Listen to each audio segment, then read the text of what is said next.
Breaking news. Handyman Joe Gentz is under arrest for the murder of Jane Bashara. We have Team 7 coverage. Investigator Scott Lewis is live at the Grosse Pointe Park Police Station. But we begin with 7 Action News reporter Kimberly Craig live in Mount Clemens. Kim, you and your crew were right there in the building when this went down today. Absolutely. Joe Gentz walked into the doors here of the Macomb County Courthouse around 3:30 this afternoon. Our photographer actually followed him up to the second floor even. Now, Joe Gentz was arrested around 3:30, and he was only standing nearby the courthouse here because his attorney wanted him nearby in case he needed him in an unrelated custody case. But when Joe Gentz heard police wanted him, he walked into the doors here and turned himself in. Sit down. Have a seat. You're under arrest for the murder of Jane Bashara.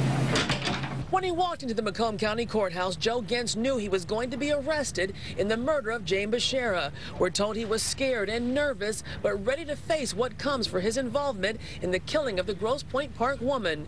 Gentz is the former handyman of Bob Bashara, Jane's husband, and Gentz told police early on in the investigation that Bob Bashara offered him thousands of dollars to kill his wife, and when the day came, forced him at gunpoint to strangle her in the garage of their Grosse Pointe Park home. Gentz turned himself into police just days after the killing and implicated Bob Bashara, but police released Gentz until today. At the Macomb County Courthouse, Gentz was nearby for a custody hearing involving his daughter when he heard police wanted to arrest him, so he walked in to turn himself in to authorities.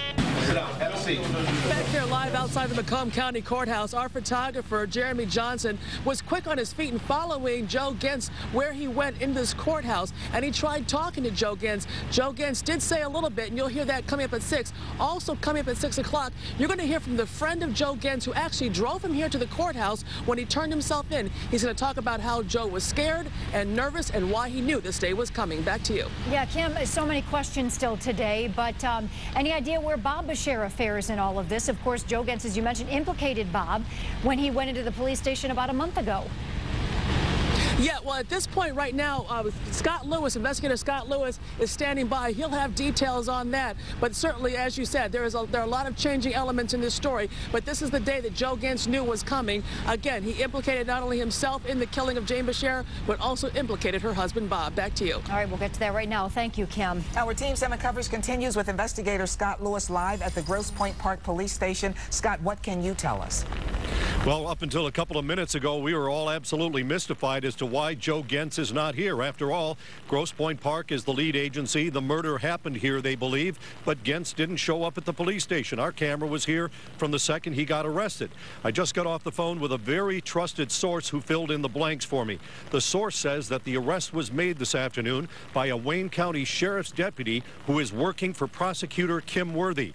The source says that Gentz was taken to the Dickerson jail facility in Hamtramck, where he is being held now. And my source told me that police did not have an arrest warrant for Gentz. They arrested him on probable cause. That means that they had probable cause to believe that Gentz was involved in a crime. The investigators also uncovered some information today that might suggest why the police moved in on Gentz today. Our source tells us that Michigan State Police today turned over results of their DNA testing in this case. They had been testing swabs of blood that were removed from the garage floor at the Bashara home. Our source says that the report turned over to Grosse Pointe Park Police would be enough to arrest Joe Gentz. We are also told that the blood sample was not connected back to Gentz. And we know that they were comparing the blood on the garage floor to 3 people, Joe Gentz, Jane Bashara, and Bob Bashara. Again, the very latest information is that Wayne County Sheriff's deputies made that arrest today, working for Kim Worthy. He is at the Dickerson jail. And just moments ago, as Kim alluded to, we did get a comment from Bob Bashara through his attorney, David Grimm. Bashara said that he is very happy for himself and his family that Joe Gentz is now off the street. However, it's also important to remember that Bob Bashara has been publicly named as a person of interest in this case, and the Joe Gentz has told investigators that Bob Bashara paid him to murder his wife. Reporting live from Grosse Pointe Park, Scott Lewis, Channel 7 Action News. All right, Scott, thank you very much.